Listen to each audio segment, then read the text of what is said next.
जय जय गुरुदेव, जय जय गुरुदेव, जय जय गुरुदेव, जय जय गुरुदेव, जय जय गुरुदेव, जय जय गुरुदेव, जय जय गुरुदेव, जय जय गुरुदेव। निज गुरु ज्ञान विपुधर आए, निज गुरु ज्ञान विपुधर आए, महामंगल मत सब ही उठाए, महामंगल मत सब ही उठाए।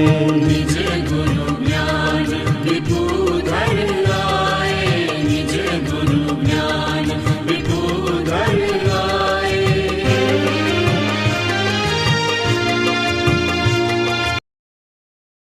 श्री सब कुबेराचार्य महाराज की जय, श्री सब संतन की जय, श्री सब देवन की जय, श्री ज्ञान संप्रदाय की जय, श्री गुरु गादी शारदापुरी की जय, श्री कैवल धाम की जय। कथा सत्संग प्रारंभ समय का साथ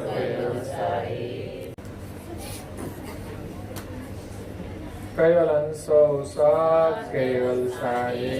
बाजू बाजू सौने केजो जरा प्रेमથી આંખો મિલાવીને સાથ કેવલ સાહે, સત કેવલ સાહે।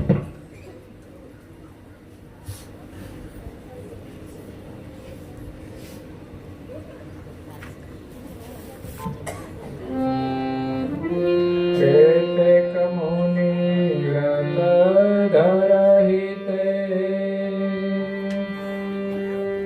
સહિત સાચ પતિએ વૃથાવદન યજ્ઞાયિકો ક્યો કરી લાવી શકે।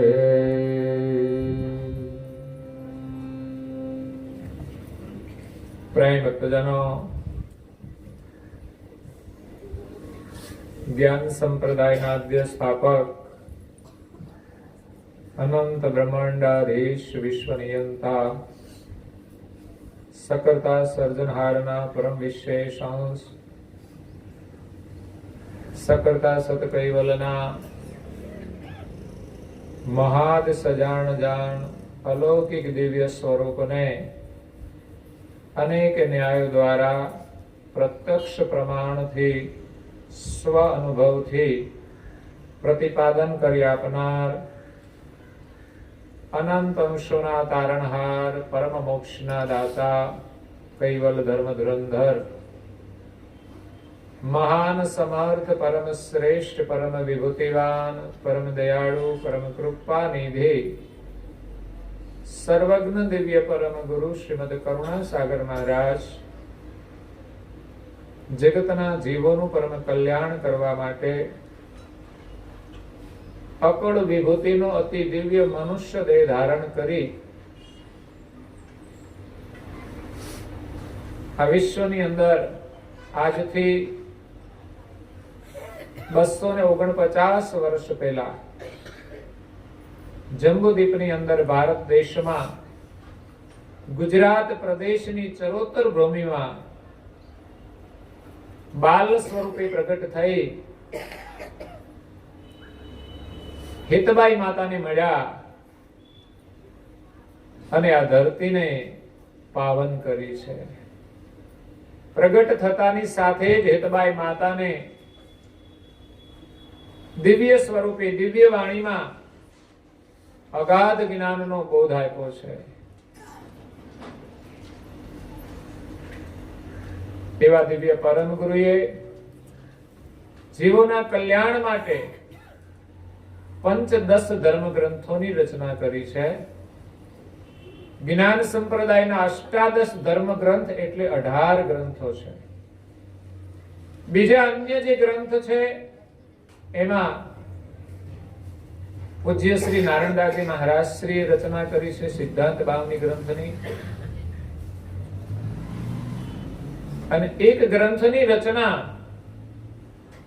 પરમ ગુરુના પરમ શિષ્ય પૂજ્ય શ્રી અચરતબાઈએ પણ કરી છે। એટલે જેટલું યોગદાન પુરુષોનું છે એટલું જ યોગદાન ભક્તિ માર્ગમાં બહેનોનું પણ છે. પૂજ્ય શ્રી અચરતબાએ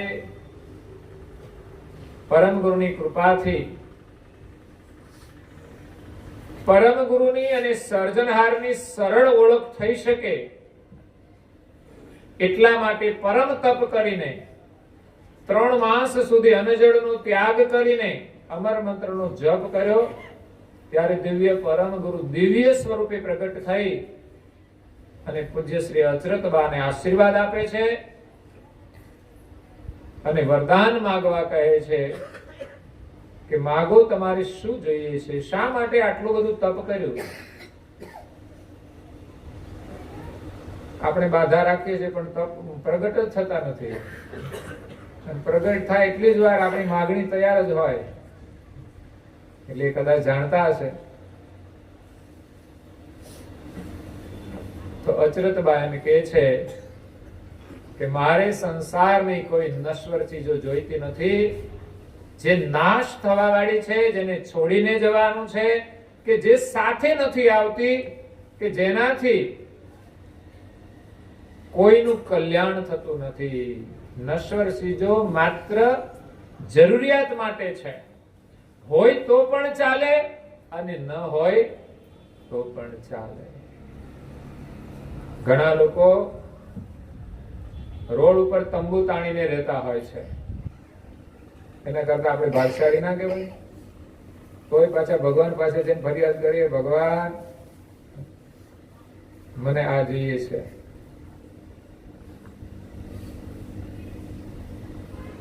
ગાડી ના હોય તો પણ ચાલે, લાડી ના હોય તો પણ. બોલો ને તમે બધા. નહીં ચાલે એવું લાગતું, પણ ચાલે. સંજોગ આવે તો આપણે ચલાવીએ છીએ, એવું નથી કે ના ચાલે. પરંતુ જેનાથી ન ચાલે એવી ચીજ એ શ્વાસ છે, જીવન છે. એ જીવન કોણ આપે છે? એનું આપણે ભજન કરવાનું છે. એના માટે આ મનુષ્ય દેહ મળ્યો છે. અને માલિકનું ભજન કરવાથી સુખ અને શાંતિ મળશે. એ સિવાય સુખ અને શાંતિ મેળવવા માટે આપણે દોડીએ છીએ અને જે માનીએ છીએ એ બધી ભ્રાંતિ છે. આ જગતમાં દુનિયાની સમૃદ્ધિ પ્રાપ્ત કરીને કોઈ સુખી થયો જ નથી. દેખાય ખરો, થોડી વાર માટે ખુશ રહીને ઘડી પછી જોશે અને ઘરમાં તો મોઢું ચડાવીને બેઠા હશે, રડતા હશે, કોઈને ઊંઘ નહીં આવતી હોય, કોની કઈ સમસ્યા હશે. તો પછી આ સુવિધાનું મહત્વ શું? સુવિધા હોવા છતાંય માણસ સદાય પ્રસન્ન ન રહે તો એનું કોઈ મહત્વ નથી. અને ઘણા ઋષિ મુનિઓ થઈ ગયા જેની પાસે આમાંની કોઈ કરતા કોઈ જ સુવિધા નહીં. પરમ ગુરુના એક પરમ શિષ્ય મહાન તપસ્વી રઘુરામ મહારાજ,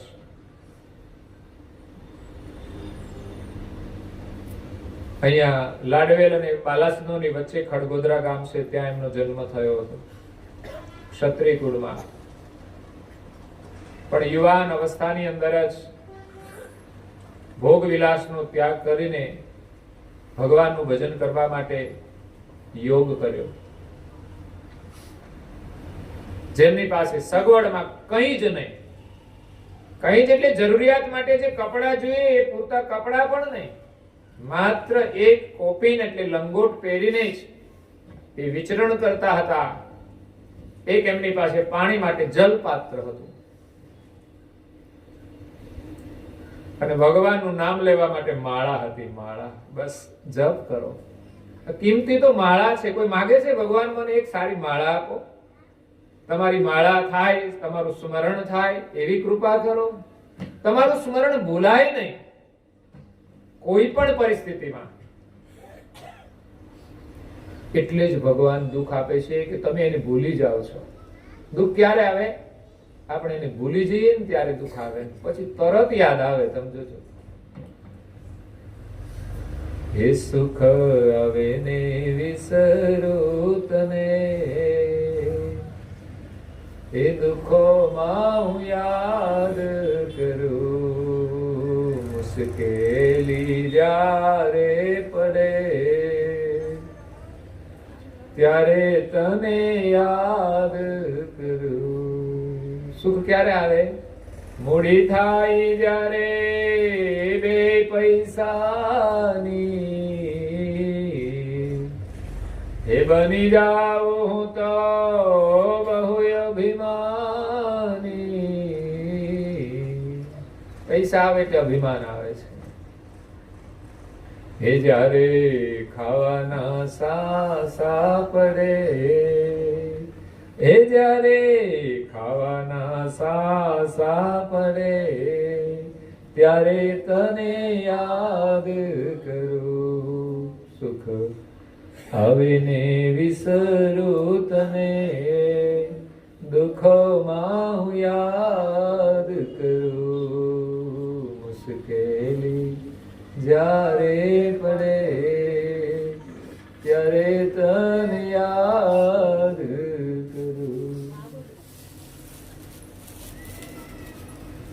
ભગવાન ક્યારે યાદ આવે? દુઃખમાં યાદ આવે. તો દુઃખ સારું કે ખરાબ? ભગવાનનું નામ લેવાથી દુઃખ ભૂલાશે, દુઃખ વિદાય પણ થઈ જશે, પણ આપણને વિશ્વાસ હોવો જોઈએ. પણ દુઃખ આવે એટલે આપણે તો માગણી શરૂ કરી દઈએ, ભગવાન મને આ મળી જાય, મને પેલું મળી જાય. એનાથી દુઃખનો વધારો થાય છે. એના કારણે જ આ બધા દુઃખ ઉભા થયા છે. લગ્ન ના થયા હોય ત્યારે ઉઘરાણી કરે મારા જલ્દી લગ્ન થઈ જાય, અને લગ્ન થયા પછી પણ પાછી ઉઘરાણી ચાલુ જ રહેશે. જે લગ્ન થયા પછી દુઃખો ઉભા થાય એ જે લગ્ન પહેલા દુઃખો નથી હોતા. લોકોને એમ જ લાગે છે આના કરતા તો પહેલા હું ઘણો સુખી હતો.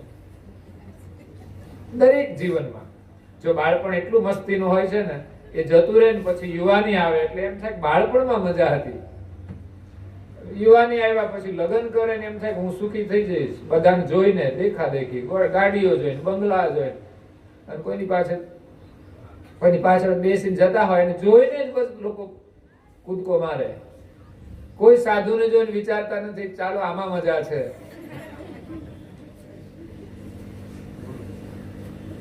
પણ આપણે બધાને સગવડ જોઈએ છે, સુવિધા જોઈએ છે, કે આપણે કે એમ કરનારું કોઈ જોઈએ છે ને. ઘરમાં મોટા ભાગે ભાઈઓની ઈચ્છા એવી જ કે આપણે લગ્ન કરી લઈએ એટલે આપણે કહીએ એમ જ થશે બધું.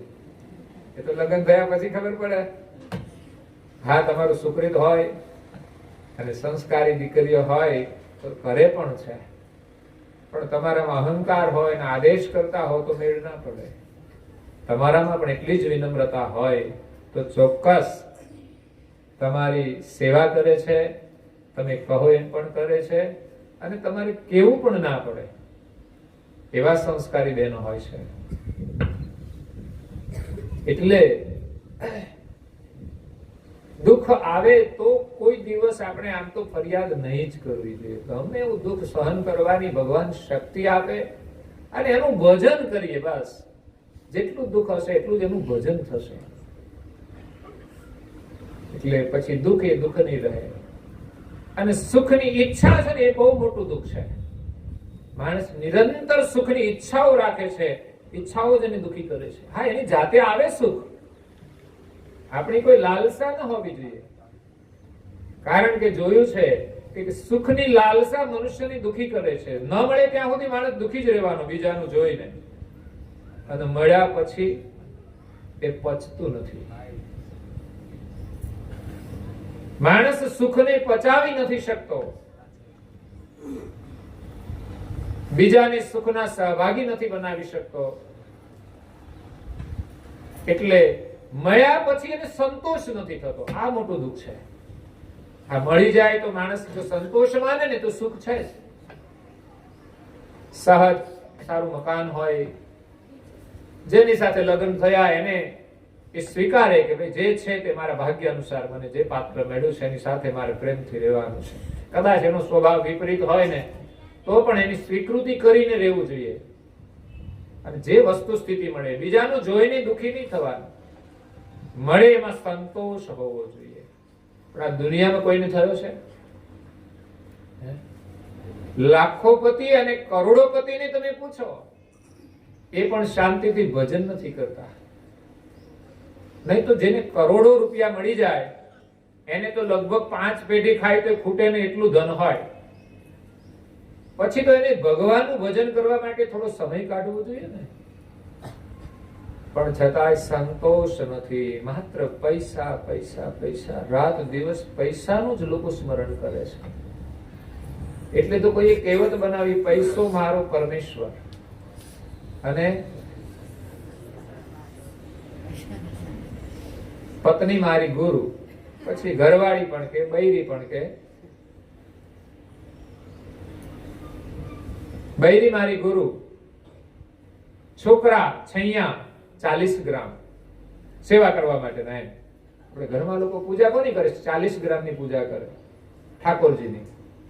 તો છોકરા જ મારે 40 ગ્રામ છે અને ગુરુ તો મને લગ્ન કર્યા ત્યાંથી જ મળ્યા. બાકી તો પછી પહેલા તો સમજણ જ નહોતી. મોટા ભાગના ભાઈઓને સમજણ તો લગ્ન કર્યા પછી જ આવે છે. સીધા થાય. તમે જોજો, વાંકા ચાલતા હોય ને એની રીતે ફરતા હોય, ભટકતા હોય, એ લગ્ન થયા પછી લાઈનમાં આવી જાય. મોટા ભાગના જે તોફાની તત્વો છે ને એ લગ્ન થયા પછી સીધા થયા છે. અને ના થાય તો પછી ઉપરવાળો સજા કરે ને ત્યારે સીધા થાય. ઉંમર થઈ જાય ને પછી એનું પરિણામ એને મળે છે. કદાચ ઘણા તાનાશાહી હોય ને તો લગ્ન થયા પછી નથી સીધા થતા. પત્નીને હેરાન કરે, આખા ઘરને હેરાન કરતા હોય એવા લોકો ઘરમાં હોય. પણ એ ઉંમર થાય ને પછી જુઓ તમે, જયારે ખાટલે હુવાનું થાય ને પછી એવી આજીજી કરે ઘરના સભ્યોને, હવે આદેશ કરીને દઉં તો ખબર પડે. એટલે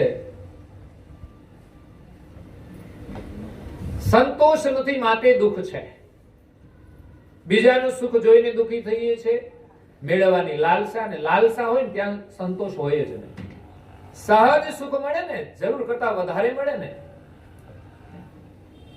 તો એમાં તમને સંતોષ રહેશે અને જરૂરથી વધારે જે કંઈ મળે એ તમે બીજાને આપશો. ઘણા સંતોષ વૃત્તિ વાળા ઘરમાં જીવો હોય ને એ ઘરમાં હંમેશા બીજાને સુખી કરવામાં જ સુખ માનતા હોય છે. જે સંસ્કારી બહેનો છે ભાઈઓની સેવા કરવામાં સુખ માને છે. સંસ્કારી પુરુષો છે એ બહેનોની જરૂરિયાત પૂરી કરવામાં સુખ માને છે. એની ક્યાંય ઘરમાં તકલીફ ન પડે. રસોઈ કરવામાં, કંઈ પણ કામકાજ માટે બધી જ વસ્તુઓ લાવી આપે. એ ખ્યાલ રાખવાનો છે કે એને તકલીફ ના પડે. પણ ઉલટી દશા થાય ને ત્યારે પરિવારની અંદર મુશ્કેલીઓ ઊભી થાય છે. બહેનો એમના દુઃખની ફરિયાદ કરે ને ભાઈઓ એમના દુઃખની ફરિયાદ કરે, ત્યારે સુખી થઈ શકતા નથી. બસ એવી જ ઈચ્છા હોય છે કે મને એ સુખ આપે. એકબીજા જયારે એકબીજા પાસેથી સુખની ચાહના રાખશે ને ત્યારે ક્યારેય સુખી નહીં થઈ શકે. કારણ કે ઈચ્છા પ્રમાણે તો બધા રહી શકતા નથી. કરતા હોય બધા એકબીજાની સેવા, છતાં પણ ઈચ્છા પ્રમાણે તો બધું થાય જ ને. હવે આપણે ક્યાં ભગવાનની ઈચ્છા પ્રમાણે જીવીએ છીએ? ખરેખર જીવવું જોઈએ અને જીવી શકાય એવું જ હોય છે, છતાં નથી જીવતા. તો પછી ઘરના સભ્યો કે આપણે કહીએ એમ થોડા બધું કરે? ચાલતું જ નથી. અને કદાચ પતિ પત્નીનું સુમેળ હોય, છોકરા કયું ના કરે, એમાં તો મનમેળ તૂટતા જ હોય છે. પતિ અને પત્ની તો ના છૂટકે એકબીજાને સ્વીકારતા જ હોય છે. હા, સહજ નથી હોતું જીવન, સ્વીકારવું પડતું હોય છે. જીવન એવું ના હોવું જોઈએ સામી વ્યક્તિને આપણને સ્વીકારવા પડે. એટલું સહજ જીવન હોવું જોઈએ કે ખુશ રહે, પ્રસન્ન રહે. એટલે સુખી થવા માટેનો રસ્તો કે બહુ ચાહના છોડી દેવાની અને મળી જશે તો એમાં સંતોષ રાખવાનો. કારણ કે જે કંઈ મળે છે ને એક દિવસ તો છૂટી જ જાય છે. કારણ કે આપણી પાસે હતું નહીં અને મળ્યું તો ક્યારે છૂટી જાય એની કોઈ ખાતરી જ નથી હોતી, કોઈ ગેરંટી જ નથી હોતી.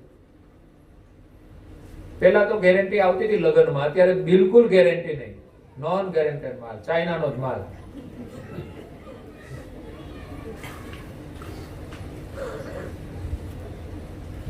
એમ કોઈ પણ વસ્તુ મળે, આજે ગાડી લીધી હોય તો કાલે વેચવી પડે, જરૂર પડે તો. એમ જે વસ્તુ આવે છે જાય છે, તો જેમાં બહુ મોહ રાખ્યો હોય, સંતોષ ન હોય, તો એ જાય ત્યારે માણસને બહુ જ દુઃખ આપે છે. અને જોઈએ છે કે જ્યારે આ શરીર છોડીને જવાનું થાય ત્યારે તો બધું છોડવું જ પડે છે. એટલે પૂજ્ય શ્રી અચરતભાઈ કશું જ માંગ્યું નહીં, બસ જગતના જીવો સર્જનહારને સરળતાથી ઓળખી શકે એવા જ્ઞાનનું ઉચ્ચારણ મારા મુખથી થાય એવી કૃપા કરો. તો ભગવાનના ગુણગાન ગાવાની આપણા હૃદયમાં ભાવના જાગે એવી પ્રાર્થના હંમેશા કરવી જોઈએ કે સુખ આવે તો પણ હું તમને ના ભૂલું. નહીં તો લગ્નનો મોટો પ્રસંગ હોય તો લોકો પૂજા પાઠ ભૂલી જાય, તિલક કરવાનું ભૂલી જાય અને રેડીમેડ ચોટાડી દે. કેમ આજે તો મેચિંગ કરવાનું? તિલક કરો તો તમારા ઘરનું મેચિંગ રહેશે, નહીં તો ખાલી કપડાના મેચિંગ થી કઈ તમે સુખી નહીં થાવ. લગ્ન આવે તે દિવસે પ્રાર્થના ના ભૂલાવી જોઈએ, ભગવાનનું ભજન ના ભૂલાવવું જોઈએ, નિયમ ના છૂટવો જોઈએ. જે રોજ કરીએ છીએ એ વહેલા ઉઠીને પણ થવું જોઈએ. એટલે સુખ આવે તો પણ ભગવાનનું સ્મરણ ના ભૂલાવવું જોઈએ, ભજન કીર્તન ના ભૂલાવવું જોઈએ, સત્સંગ ના ભૂલાવવું જોઈએ.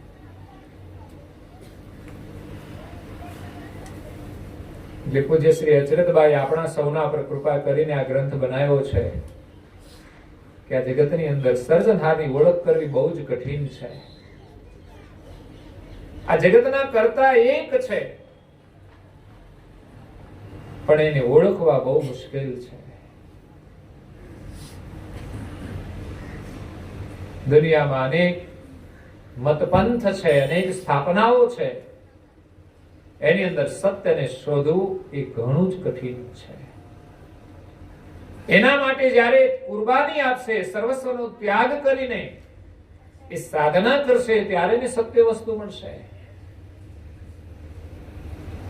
એટલે પૂજ્ય શ્રી અચરતભાઈ આપણા માટે તપ કર્યું છે અને કહે છે કે આ જીવો નરકમાં કેમ જાય છે?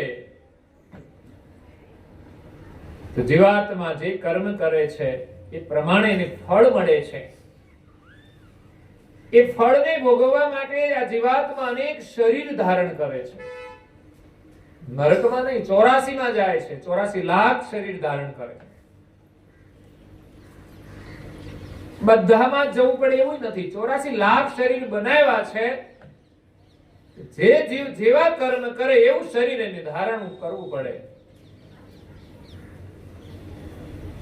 કૂતરાની જેમ ભસતા હોય મનુષ્ય જીવનમાં. ઘણા લોકો બોલે તો એમ લાગે કે લડે છે.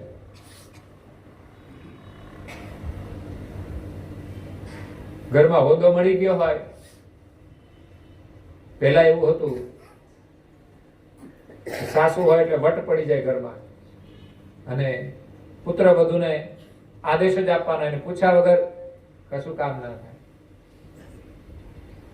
હવે એવું ચાલતું નથી.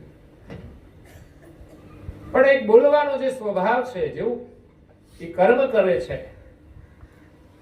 સ્વભાવ બોલવાનો જો ભસવા જેવો હોય ને તો સમજવાનું કાં તો એ કૂતરાના જન્મમાંથી આવ્યા છે અને પછી આ શરીર છોડ્યા પછી પણ પાછું એ જ શરીર એને મળશે. કૂતરાનું શરીર છૂટ્યા પછી એનો સ્વભાવ પણ છોડવો જોઈએ. મનુષ્ય જીવનમાં આવીને કૂતરાની જેમ જીવવું ના જોઈએ. ઘણા લોકો તમે જો રખીડા જ કરે, બધાને ઘરે ટકે જ નહીં, ખાઈને સીધા ઉપડે જ. એટલે બેસને ઘરમાં શાંતિથી, બહારથી તો ફરીને આવ્યો છે, જમીને આરામથી બેસવું જોઈએ. અને જો ક્યાંય ગમતું ના હોય તો બહેનોને મદદ કરવી જોઈએ કામકાજમાં. એ કઈ વાસણમાં છે તો તમારે છે ને લૂછી નાખવા જોઈએ. ના લૂછાય? જો તમને કઈ આમ ટાઈમ હોય, ચેન પડતું ના હોય, બજારે જઈને રખડવું, આટા મારવા, કચરો ખાવો, એના કરતા તો આ કામ કરવું સારું છે. પણ મોટા ભાગના ભાઈઓ વિચાર આ તો કાયમ નું થઈ જાય, એને હલાડ કે હલાડ. કે કાયમનું થઈ જાય. એટલે મોટા ભાગે આમ કરવાનું હોય તોય ના કરે. એ જાતે પથારી ના પાથરે. કેમ તો કે રોજે પછી જાતે જ કરવી પડે. પોતે હાવ નવરો હોય ને તો સવારમાં પાણીની ડોલ ના લે. કેમ તો કે રોજ મૂકવાની હોય એને જ મૂકવાની. તો પછી આપણે છે ને એકવાર લીધે સમજવાનું, પછી કાયમનું થઈ જશે. એમાં વાંધો શું? આપણે બીમાર હોઈએ તો આપણે એની સેવા લેવી જોઈએ. અને બને ત્યાં સુધી બહેનો કરતા જ હોય છે, પણ એવું મનમાં રાખવું ના જોઈએ. બહેનો વ્યસ્ત હોય તો કરવું જોઈએ. અને બહેનો એવું ક્યારેય નહીં રાખવું જોઈએ કે ભાઈઓ કરી લેશે તો આપણે પછી એના પર છોડી દેવું જોઈએ. હા, આપણે બીજી હોઈએ, વ્યસ્ત હોઈએ, અને ભાઈએ કોઈ કામ કરી લીધું તો કરી લીધું. એમના પ્રત્યે લાગણી થાય, કેવા ઘરવાળા મળ્યા છે કે મને કામકાજની અંદર મદદરૂપ થાય છે. અને ભાઈનું કામ હોય તો આજે બહેનો નથી કરતા નોકરી, પૈસા કમાય છે ને. ઘરે પણ કઈ કામકાજ કરીને પૈસા કમાતા હોય છે. અને મજૂર લોકો મજૂરી નથી કરતા, એમાં ભાઈઓ કામ કરે છે અને બહેનો કરે છે. પેલા લોકો ખેતી કરતા હતા તો ભાઈઓ ખેતરમાં જતા હતા અને બહેનો પણ સાથે જતા હતા ઘરનું કામ કરીને. એટલે એકબીજાને મદદરૂપ થવું એ બહુ જરૂરી છે.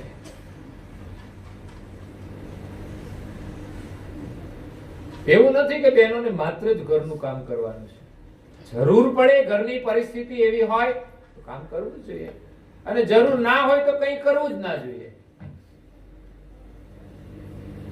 તો એને બજારે જવાની જરૂર નથી, નોકરીની જરૂર નથી. હા, ઘરવાળા બહુ જ કમાતા હોય ને તો પછી બહુ મોહ નહીં રાખવાનો. તો પછી જે પૈસા આવે ને એને સારા માર્ગે વાપરવાના, બાળકોને સંસ્કાર આપવાના, કોઈને મદદરૂપ થવાનું. કામ તો કરવાનું જ. આળસુ થઈને સુઈ નહીં રહેવાનું, બેસી પણ નહીં રહેવાનું. કારણ કે નવરા લોકો શું કરે? બાજુમાં જઈને વાતો કરવા જાય. વાતો વાતોમાં બધું ખોયું, આ મોંઘું જીવન વાતોમાં ખોયું. વાતો વાતોમાં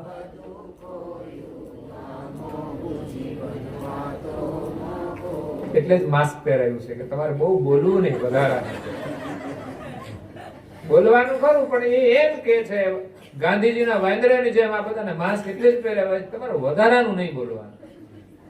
જરૂરી બોલો, માસ્ક માંથી બોલાય છે ને. ભગવાનના ગુણગાન ગાવા હોય તો ગાવા ને, પણ ધીમે ધીમે ગાય. સમજો છો, હમણાં કથા બંધ થાય ને એટલે બધા સ્પીકર ચાલુ કરશે. મને નહીં સંભળાય કશું. મુખ આપ્યું છે તને હરિગુણ ગાવા, મુખ આપ્યું છે તને હરિગુણ ગાવા. હે વાતો વાતોમાં બધું ખોયું, આ મોંઘું જીવન વાતોમાં ખોયું.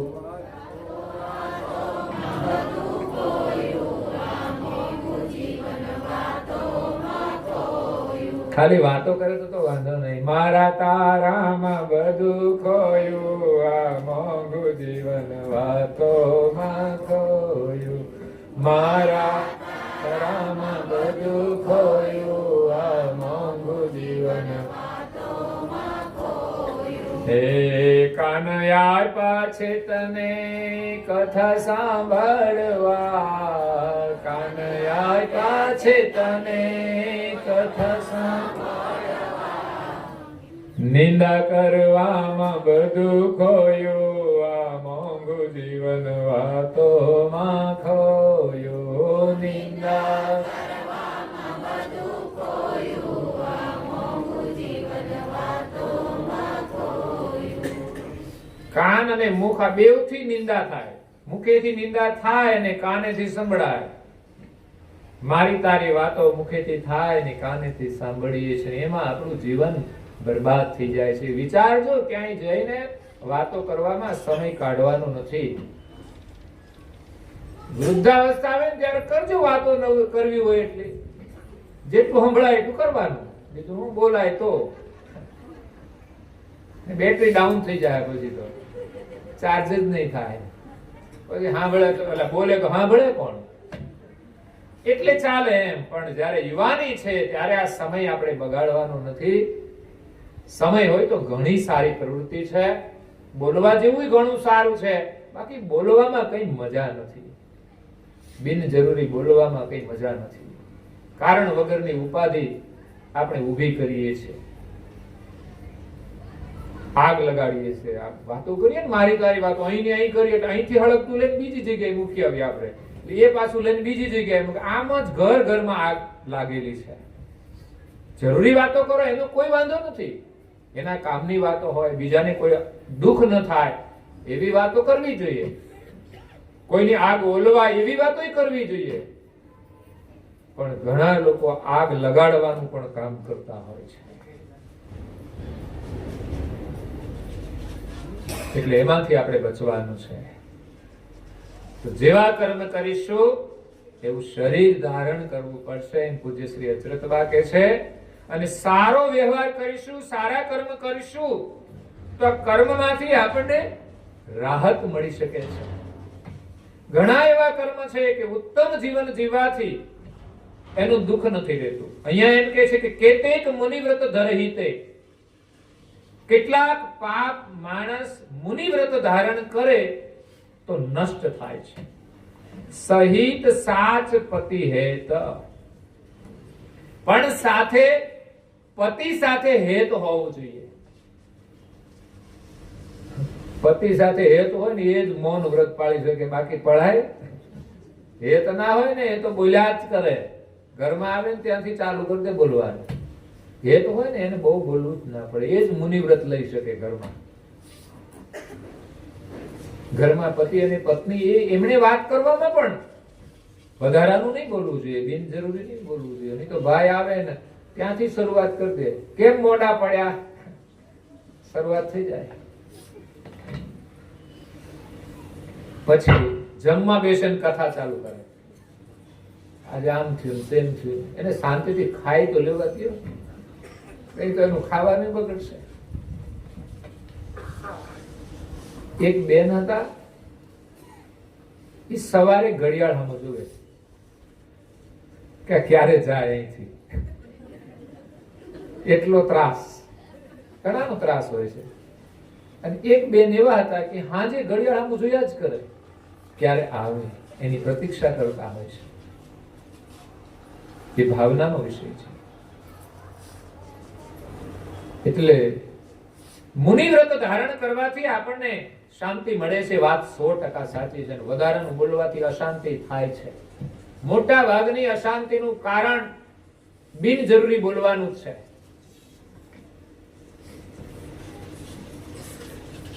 વાણીથી દોષ લાગે છે. જો બોલતા ન આવડે ને તો વાણીથી દોષ લાગે છે. વાણીના 3 દોષ છે, મનના 4 દોષ છે અને શરીરના 3 દોષ છે. એટલે આપણને 3 પ્રકારે દોષ લાગુ પડે છે, મનથી, વાણીથી અને શરીરથી. 3 પ્રકારે આપણે કર્મ કરીએ છીએ, એમાંથી સુખ પણ મળી શકે. માણસ મનથી સારું ચિંતન કરે, સારા વિચાર કરે તો સુખ પણ મળી શકે છે.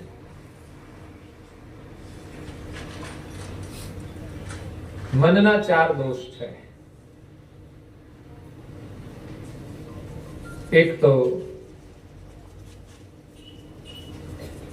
મનથી માણસ મિથ્યા વિચાર કરે, બિનજરૂરી મિથ્યા વિચાર, જે જરૂરી ના હોય એવા વિચારો.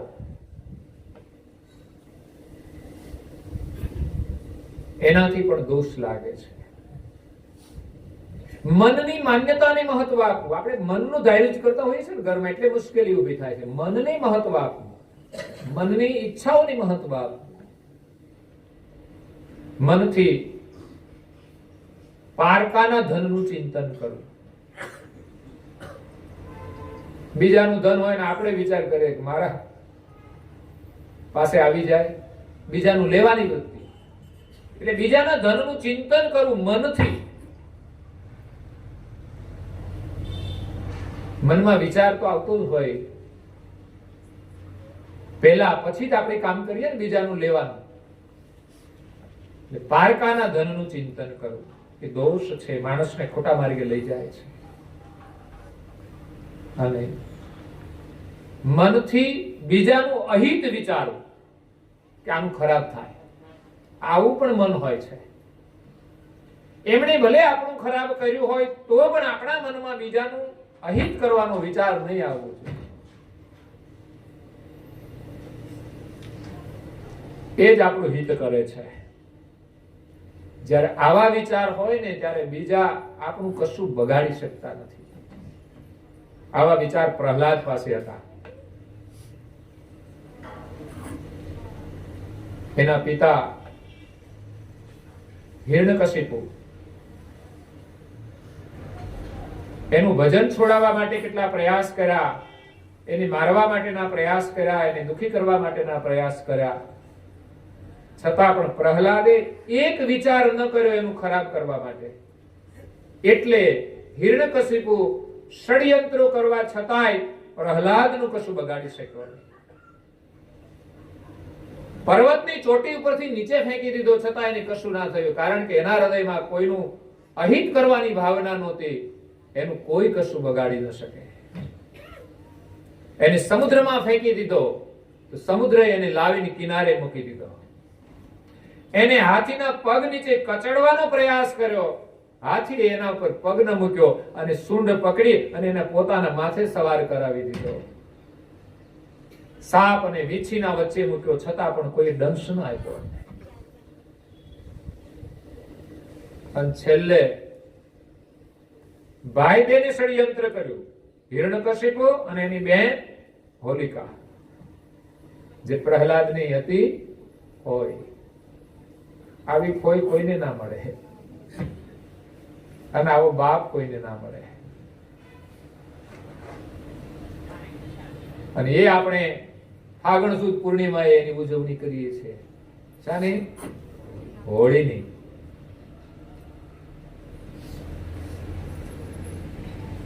ફાગણ સુદ પૂર્ણિમાને દિવસે જે હોલિકા દહન કરીએ છીએ એનું પ્રતીક છે એમ માનવામાં આવે છે. અને ઘર ઘરમાં હોળી હોય છે. એટલે લોકો નારિયેળ મૂકવા જતા હોય છે હોળીમાં, કે તમે મિથ્યા જે નારિયેળ મૂકો એટલે એ બળી જાય. એમ જે બધી મિથ્યા વસ્તુઓ છે ને એ સંકલ્પો બધા એની અંદર હોળીમાં નાખો ને એટલે બધું બળી જાય. મિથ્યાને બાળી નાખે, સત્યને નથી બાળી શકતી. હોળી મિથ્યાને બાળે છે, સત્યને નથી બાળી શકતી. એમ હોલિકા એને વરદાન હતું અગ્નિમાં નહીં બળવાનું, છતાં પણ બીજાનું અહિત વિચાર્યું ને તો એનું વરદાન સમાપ્ત થઈ ગયું અને સ્વયં બળી ગઈ. અને પ્રહલાદને કશું ન થયું, એ સત્ય હતું. એટલે સત્યમાં વિશ્વાસ હોવો જોઈએ આપણો. કોઈનું પણ અહિત નહીં વિચારવું જોઈએ. મનનો દોષ છે, વાણીના દોષ છે. 4 મનના 3 દોષ છે, વાણીના 4 દોષ છે.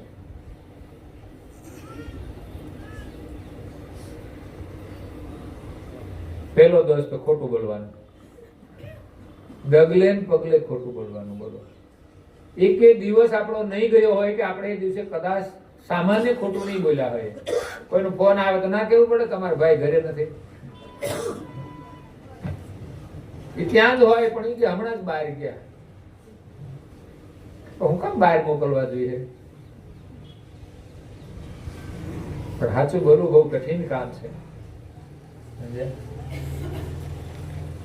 પેલું વ્રત કરવું સહેલું, ભૂલી ગયો હું પાછું. હે કડવા ચોથ. અને એક બીજું પેલા લાલ કપડા પહેરીને કરવાના, જીવંતિકા. આ બધા સહેલા વ્રત છે, હા, બહુ સહેલા. પણ એ દિવસે તમે એવું વ્રત લ્યો કે આજે હું જૂઠું નહીં બોલું. તો એક દિવસ માટે એ વ્રત બહુ મોટું થશે. બાકી એનો મહિમા જુદો જુદો હોય છે.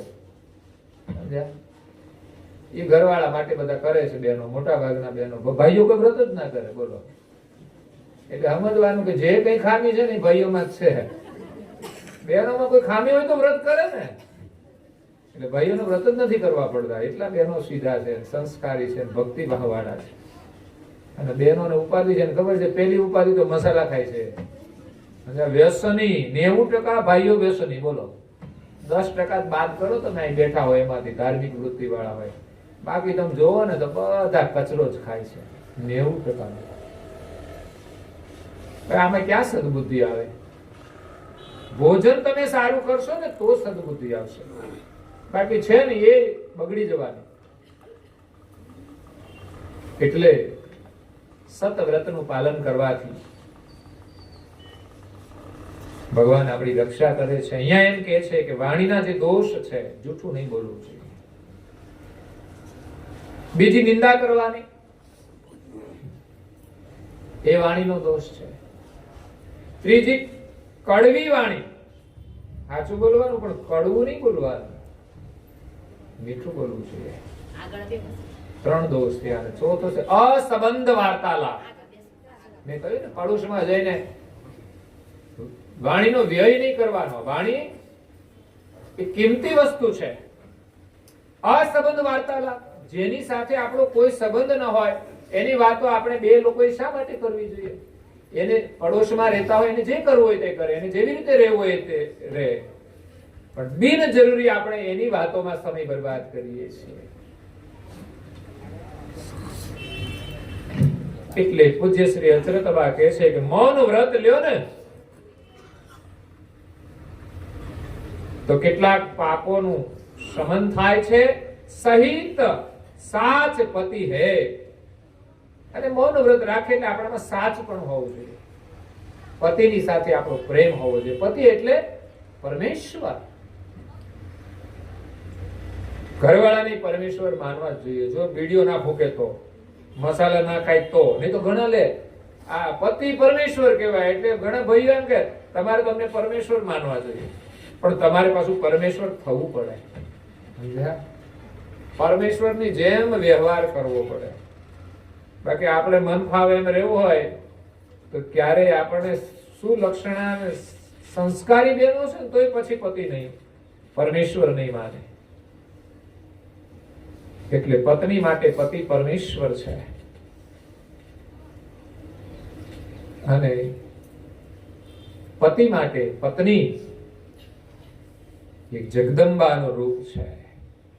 ભલે પત્નીના સ્વરૂપમાં આવે, એ જગદંબા હોય ત્યાં સુધી સારું, પછી જો મહાકાળી થાય ને તો ઉપાધિ થઈ જાય. જો સીધી રીતે ના રહ્યો તો પછી એને જગદંબામાંથી મહાકાળી થવું પડે.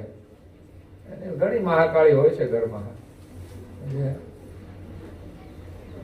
એટલે મૌન વ્રત એક બહુ મોટું વ્રત છે અને તપ છે.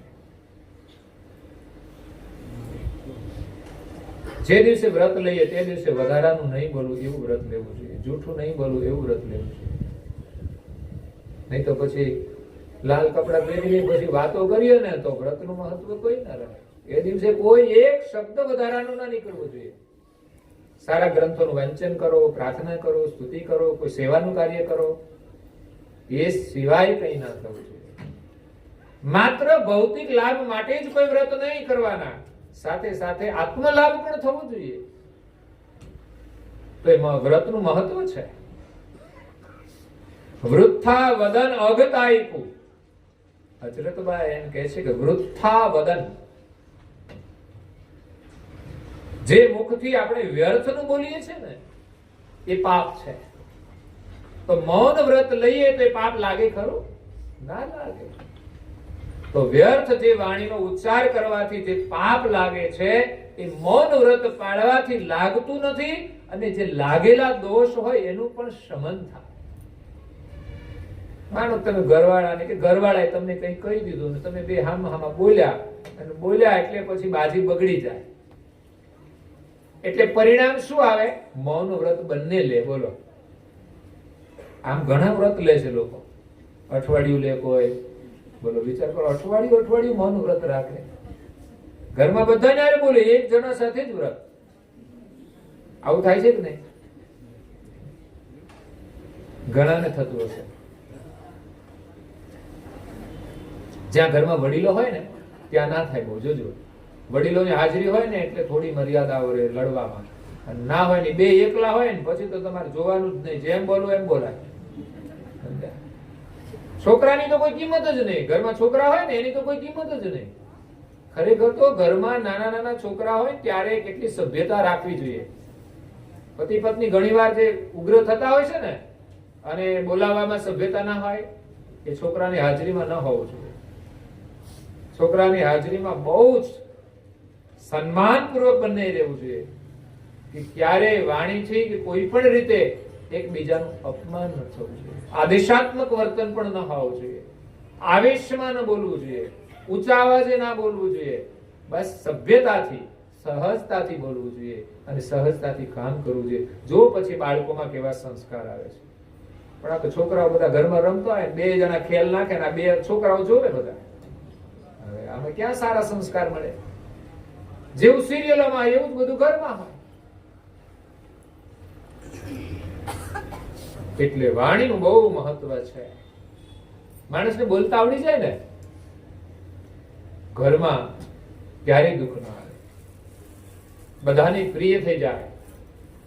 એ કાર્ય કરે ને એમાં પણ એને સફળતા મળી જાય. એક સારો દુકાનદાર હોય ને એને સારું બોલતા આવડે ને એની દુકાન સરસ ચાલે. તો પછી ઘર કેમ સરસ ના ચાલે ભાઈ? સારું બોલતા આવડે તો. વિચાર કરજો, બોલવાનું બહુ જ મહત્વ છે. અહીંયા મૌન વ્રતનો અર્થ એ પણ છે વધારાનું ન બોલો, એ પણ મૌન વ્રત છે ને.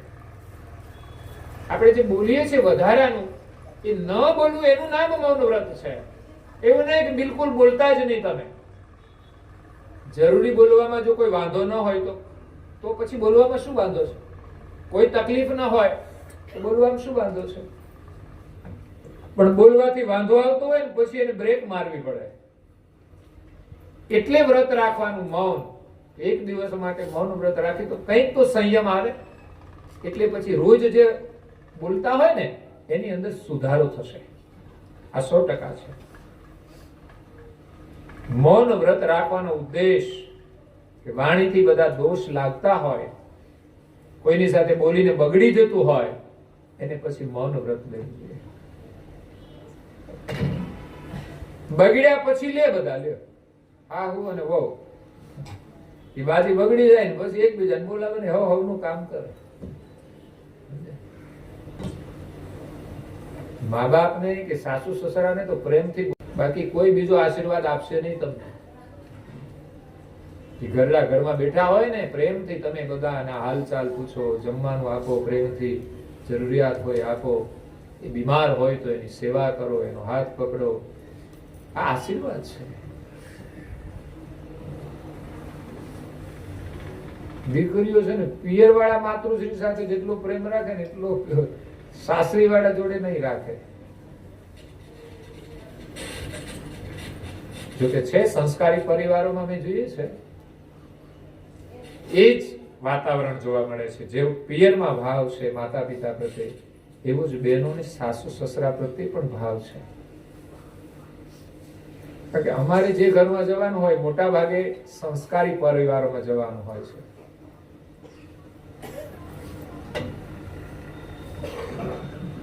પણ સમાજમાં જે પ્રસંગો બની રહ્યા છે કે વડીલોનો અનાદર થાય, એવું વર્તન થવું ના જોઈએ. પ્રેમથી બધાને બોલાવવા જોઈએ. વાણી મધુર હોવી જોઈએ. કડવી વાણી ના બોલવી જોઈએ. જૂઠ વાણી ના બોલવી જોઈએ. બીજાની વાતો ન કરવી જોઈએ. અસંબંધ વાર્તાલાપ નહીં કરવો જોઈએ. વૃથા વદન અગ તાઈકો ક્યો કરી લાગી શકત. જે વૃથા બોલવાથી જે પાપ લાગે છે મૌનને લાગતા નથી.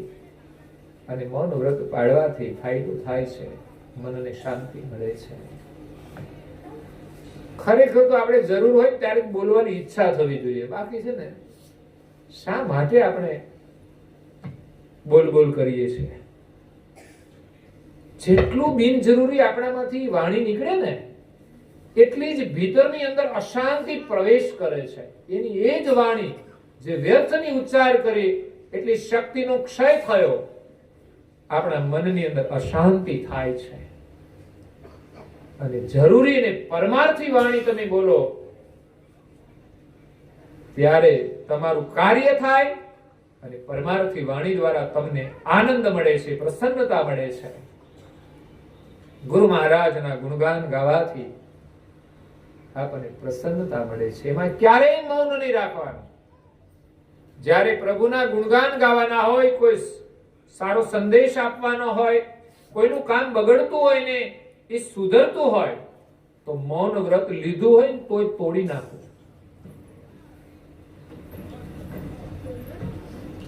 એક મિયા અને બીબી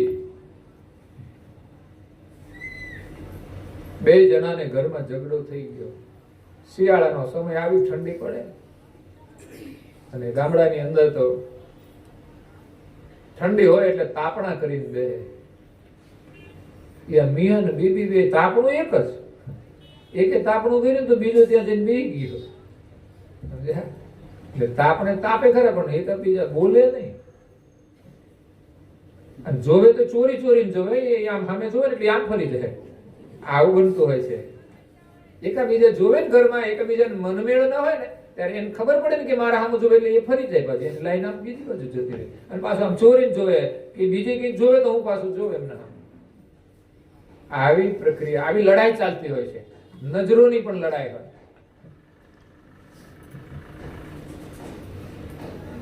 હવે આમાં ક્યાં સુખ મળે સાહેબ? ચોરી ચોરી જોતા હોય.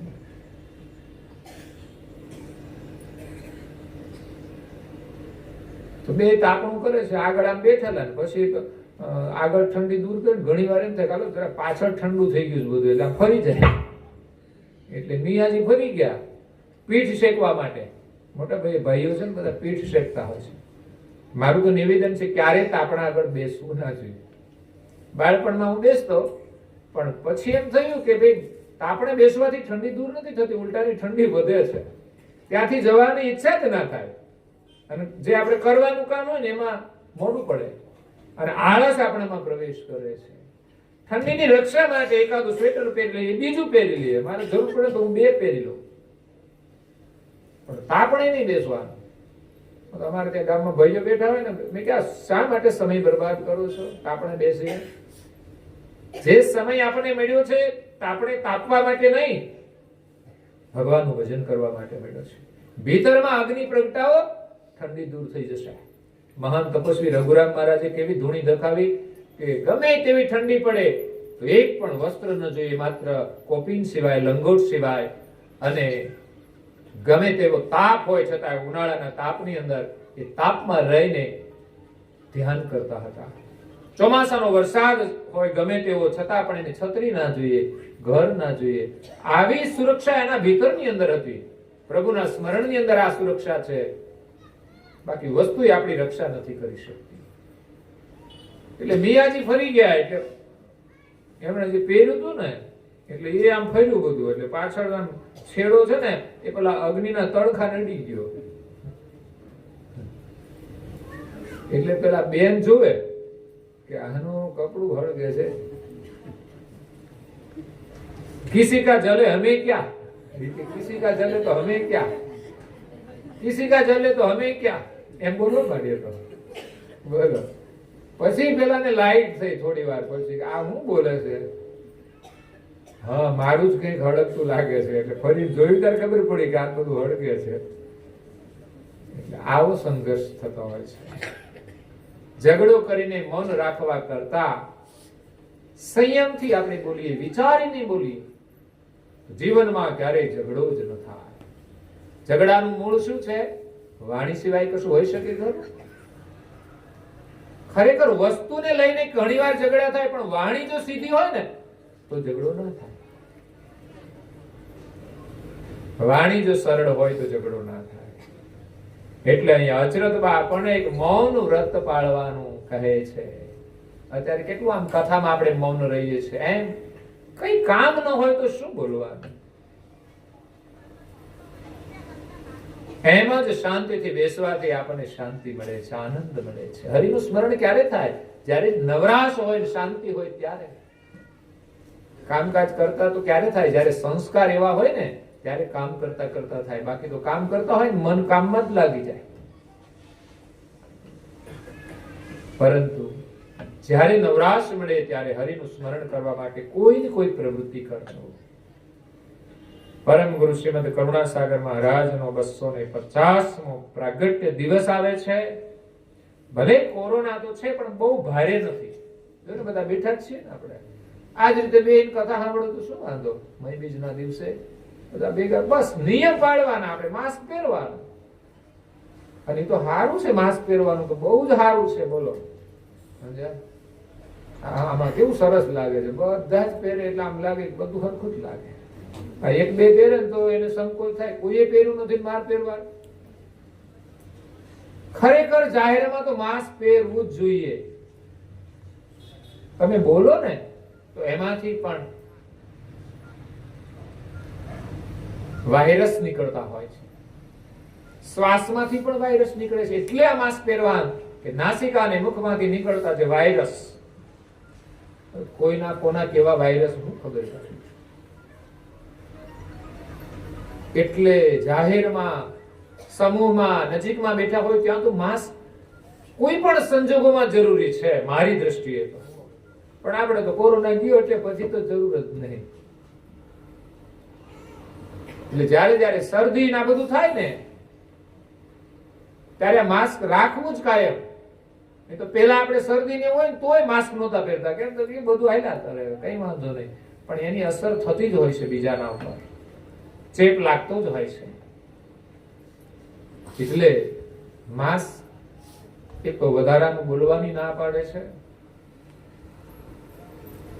અને બહાર નીકળીએ ત્યારે બહારની જે હવા છે પ્રદૂષિત, જે આપણા આરોગ્યને નુકસાન કરે, એનાથી રક્ષા માટે આપણે માસ્ક પહેરવાનું છે. અમારી બહેનોએ તો છે ને પહેલેથી જ પટ્ટા બાંધવાનું શરૂ કર્યું હતું. ફેશન ભલે જ્યાંથી આવી ત્યાંથી, પણ બહાર નીકળે એટલે મોઢું બાંધી નીકળતા. મને તો પેલા એમ થતું કે આ બહાર નીકળે તો શા માટે મોઢું બાંધી નીકળે છે.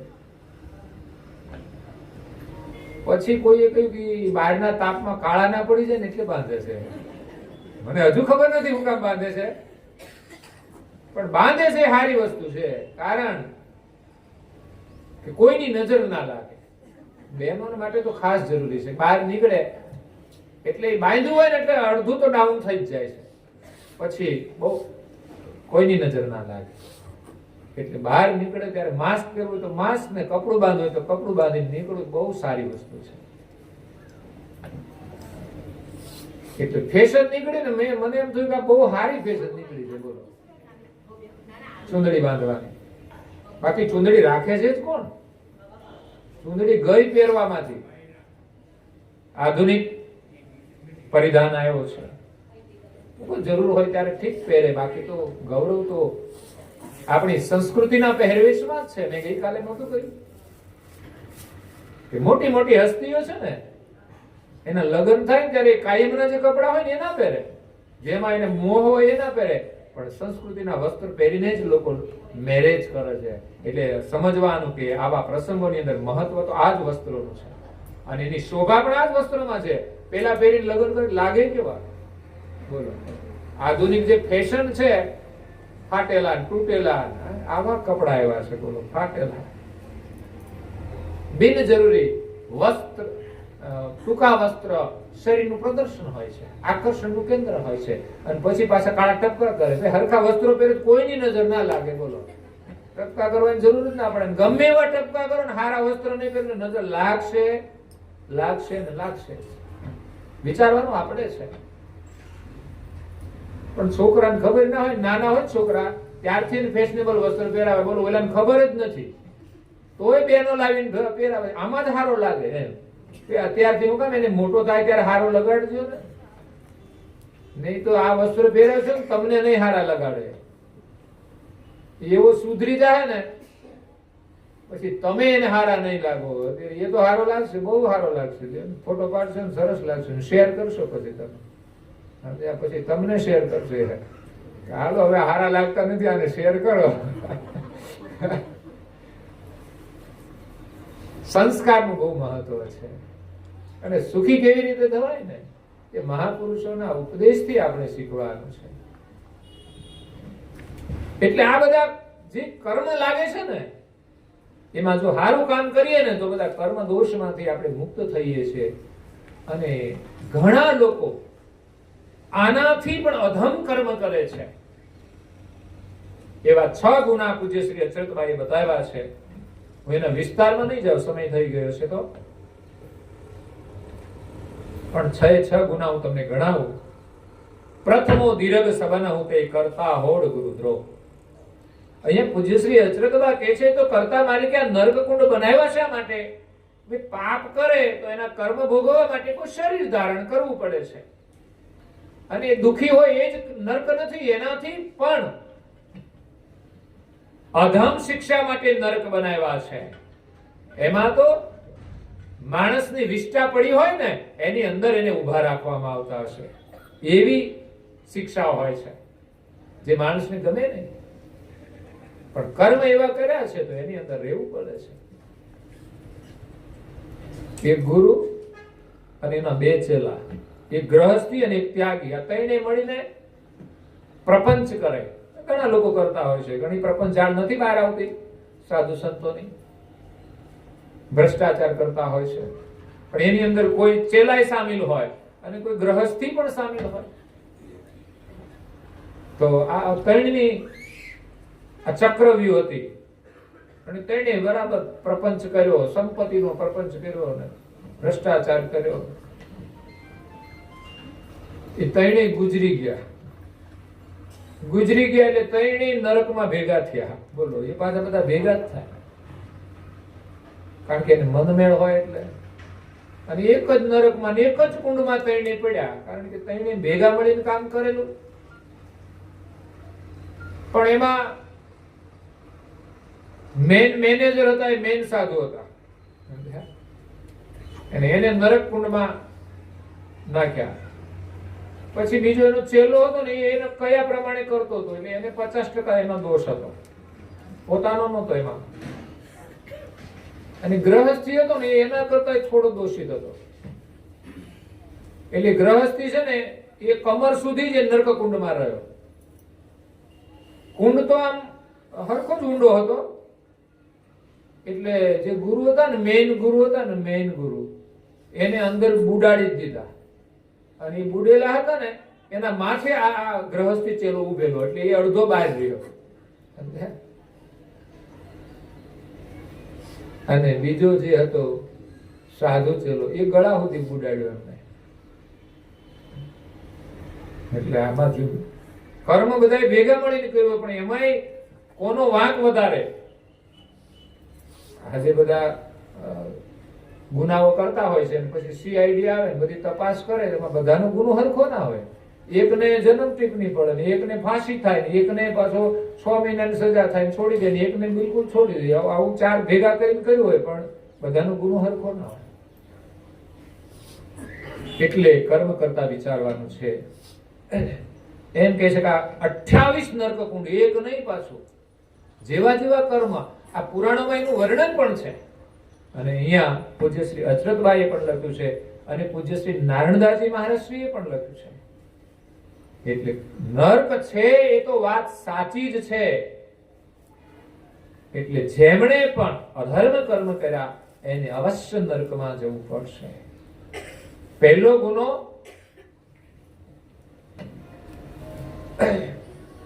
પ્રથમ દીર્ઘ સવન હુતે કરતા હોડ ગુરુદ્રોહ.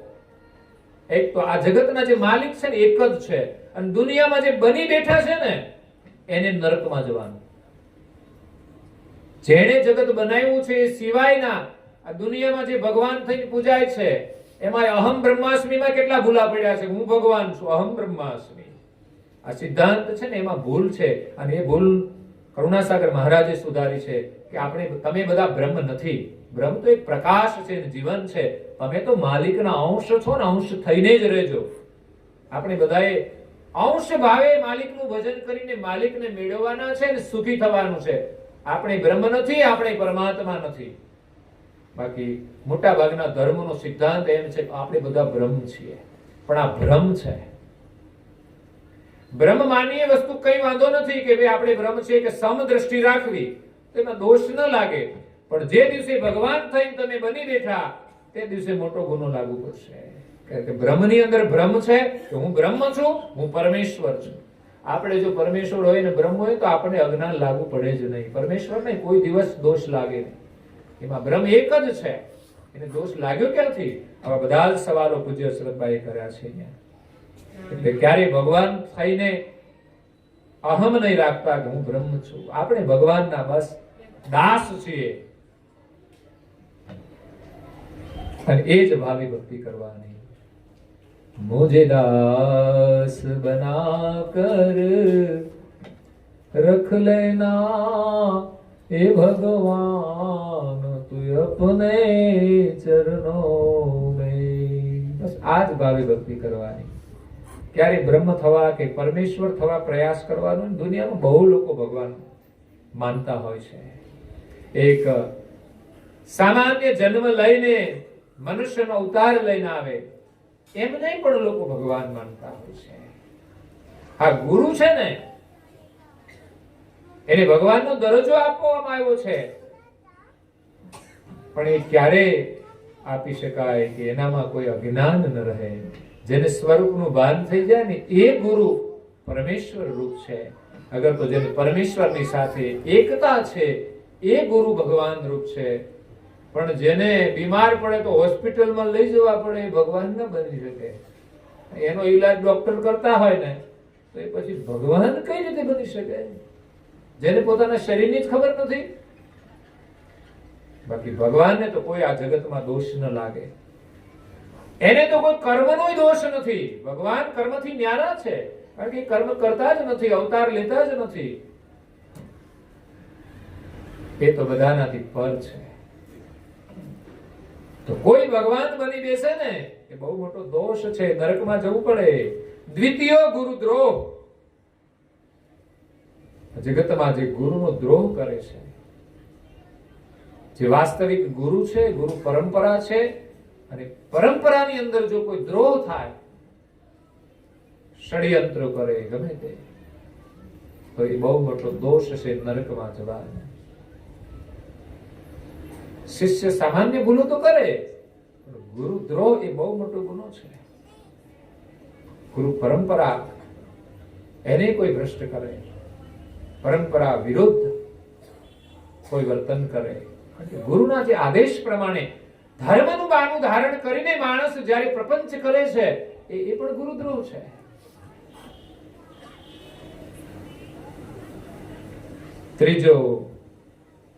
તૃતીયોની જ આત્મહત્યા. ત્રીજો ગુનો છે આત્મહત્યાનો, નરકમાં જવાનો. આ નરકકુંડ શા માટે બનાવ્યા છે? આત્મહત્યા કરનારાને માટે નરકકુંડ છે. એટલે આત્મહત્યા ક્યારેય નહીં કરવી. જે દુઃખ આવે એને સહન કરો. એ આપણા કર્મ પ્રમાણે મળ્યું છે. ભગવાનને પ્રાર્થના કરો, ચોક્કસ તમે એને સહન કરી શકશો અને એ દુઃખમાંથી છુટકારો પણ મળશે. ખરેખર જેને સાચા દિલથી પ્રાર્થના કરી છે ને એની મુશ્કેલીના સમયમાં પણ પરમાત્માએ મદદ કરી છે. એક શાસ્ત્રી હતા, એને તો વર્તમાન સમયમાં જ વાત કરી. વર્તમાન સમયની. એકવાર પરિવાર સાથે કઈક લગ્નમાં જતા હતા અને રસ્તામાં કોઈ રોમિયાઓ ગાડી લઈને ફરતા હતા. આગળ પાછળ ફેરવા કરે એને એમ કરતા પેલા ભાઈની ગાડી ટચ થઈ ગઈ. આગો પાછું પેલા હરખી ના ચલાવે તો ટચ થઈ જાય, સ્વાભાવિક છે, એની ભૂલ નહીં. પણ ટચ થઈ એટલે પેલા માથે ચડી બેઠા, ચારે બાજુ ફરવા લાગ્યા. એ વિસ્તાર પાછો એવો કે એની કોઈ મદદ કરનાર પણ નહીં. પત્ની સાથે હોય ને આવા રોમિયા મળી જાય તો મોટો ભય રહે. છોકરા હોય, પત્ની ફફડવા લાગી, હવે શું થશે? પણ આ એક ભાગવત કથાકાર હતા, ભગવત ભક્તિને જાણનારા હતા. એની અંદર અનેક ભક્તોની કથા આવે છે કે મુશ્કેલીના સમયમાં એમણે ભગવાનને પ્રાર્થના કરી તો ભગવાને એની મદદ કરી. એવી જ રીતે આ પ્રવક્તાએ બસ પ્રભુને પ્રાર્થના કરી, આંખો બંધ કરીને, કે હે ભગવાન તું જે કરે તે ખરું. એ જ સમયે આકસ્મિક કોઈ દેખાતો નતું, ત્યાં એક વ્યક્તિ આવી ગઈ દંડો લઈને. ભગવાન આવ્યા કે ભગવાન જાણે. જે બન્યું એ એના જીવનમાં અને પેલાને જોઈને પેલા ચારે જણાને કહ્યું, ભાઈ, એને ખબર પડી ગઈ કે આને હેરાન કરે છે. તરત પેલા ભાગવત કથાકાર શાસ્ત્રીજીએ પોતાની બારીનો કાચ ખોલી નીચે કર્યું. કઈ જાઓ છો? તો લગ્નમાં જઈએ છીએ. જવા દો, વાંધો નહીં. આરામથી નીકળી ગયા. નહીં તો એની શું સ્થિતિ થાય તે ભગવાન જાણે. કઈ નહીં તો માણસ લગ્નમાં જતો હોય તો કઈ બે દાગીના પહેર્યા હોય તો લૂંટી લે. એનો ઈરાદો તો એવો જ હોય. પણ સહી સલામત નીકળી ગયા. ભગવાનની કૃપા ના કહેવાય? મુશ્કેલીની અંદર ભગવાનની પ્રાર્થના કરી તો એની મદદ કરી તો આપણને વિશ્વાસ હોવો જોઈએ. ક્યારેય ગમે તેવા દુઃખોમાં પણ આત્મહત્યા નહીં કરવી જોઈએ. આજે ઘણીવાર છોકરાઓ એની ધારણા પ્રમાણે રિઝલ્ટ ના આવે તો આત્મહત્યા કરી લે. આ તો શું રિઝલ્ટ ના આવ્યું તો શું થઈ ગયું? જીવનમાં સફળતાના અનેક માર્ગો હોય છે. ઘણા અભણ લોકો પણ આજે કરોડપતિ થઈને બેઠા છે. એવું થોડું છે કે સર્ટિફિકેટ મળી જાય તો જ આપણે આગળ જઈશું, સુખી થઈશું. તમારામાં ભગવાન પ્રત્યે પ્રેમ હશે, મા બાપના આશીર્વાદ હશે અને સાચા માર્ગે તમે ચાલશો તો પણ તમે સફળ થઈ જશો. એટલે ક્યારેય જીવનમાં આત્મહત્યા કરવી નહીં. કોઈ કરતું હોય તો પણ એને રોકવો જોઈએ, એને હિંમત આપવી જોઈએ. ચોથો ગુનો છે વ્યભિચારનો. વિષય ચતુર્થો હોય.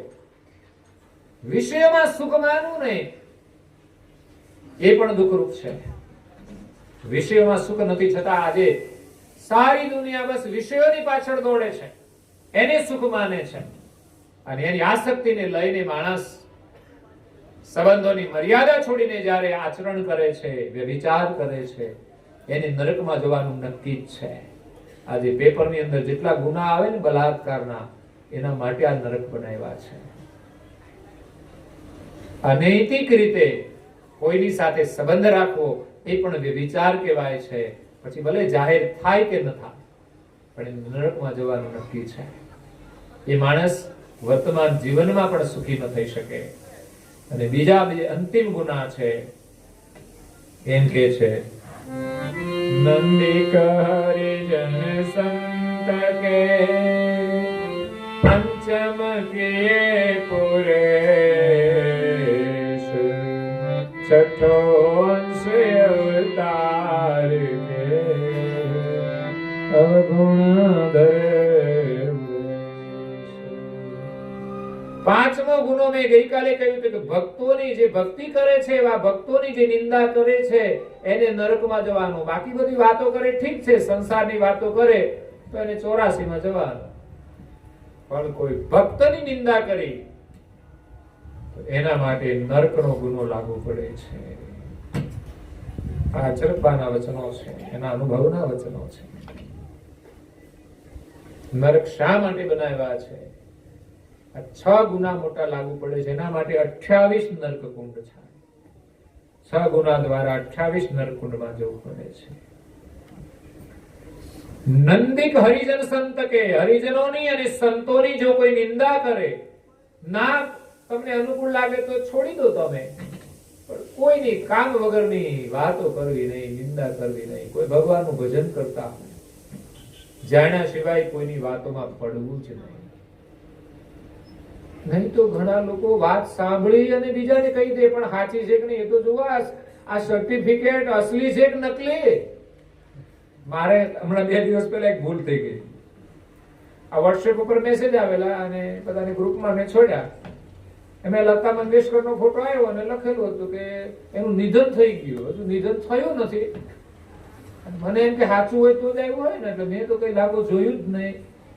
પણ ઓલા બધા ફોટા ભેગો ફોટો હતો, મેં જોયું ને કોનો આવ્યો હતો. પણ એ તો ઘણા લોકોના મેસેજ હોય તો વિશ્વાસ ના આવે કે સાચું હોય ખોટું. લોકો ફેરવા જ કરતા હોય છે, ક્યાંકથી આવ્યો તો મોકલી દેવાનું. ન થવા છતાં મેસેજ આવ્યો કે મારાથી છૂટી ગયો. મને પછી ઘણો અફસોસ થયો. હવે નક્કી કર્યા વગર મેસેજ છોડવો નહીં. આપણો ખુદનો જ મેસેજ મોકલવો. કોઈના આવેલા મેસેજ સાચા છે ખોટા એ જોયા વગર કઈ મોકલવો જ નહીં. વિડીયા ઘણા ફરતા હોય ને, બહુ ફેરવવાના નહીં. બિનજરૂરી મેસેજ જાણ્યા વગર છોડવો ના જોઈએ. એમ વાત સાચી છે કે જૂઠી, કોઈ આવી ખરી, આપણે સાંભળી પણ ખરી, પણ શેર કરવાની શું જરૂર જાણ્યા વગર? નહીં તો આપણે પણ પાપના ભાગીદાર બની જઈએ. એટલે કોઈની પણ નિંદા નહીં કરવી જોઈએ, એ વાણીનો દોષ છે. છઠ્ઠો અંશ અવતાર કે અવગુણ ધરે રેશ. આ જગતની અંદર જે અવતારી પુરુષો થયા, રામ કૃષ્ણ આદિ સર્જનહારે એને આ જગતની રક્ષા માટે મોકલેલા છે. એ દેવ છે, માલિક તો આવતા જ નથી. એ દેવોને કામ સોંપેલું છે કે આ જગતની અંદર ધર્મનું તમે કાર્ય કરજો, ને એ વિષ્ણુને વિશેષ કામ સોંપેલું છે, એટલે વધુ વિષ્ણુ અવતાર લઈને આવે છે.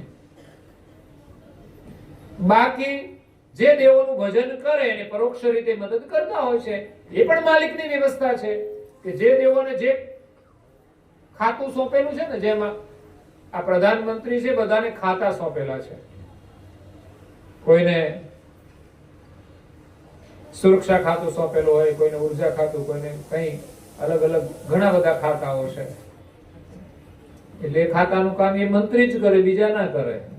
એમાં દેવોને ખાતા સોંપેલા છે, બ્રહ્મા, વિષ્ણુ, મહેશ, શક્તિ, ઇન્દ્ર, વરુણ, આવા ઘણા દેવો છે.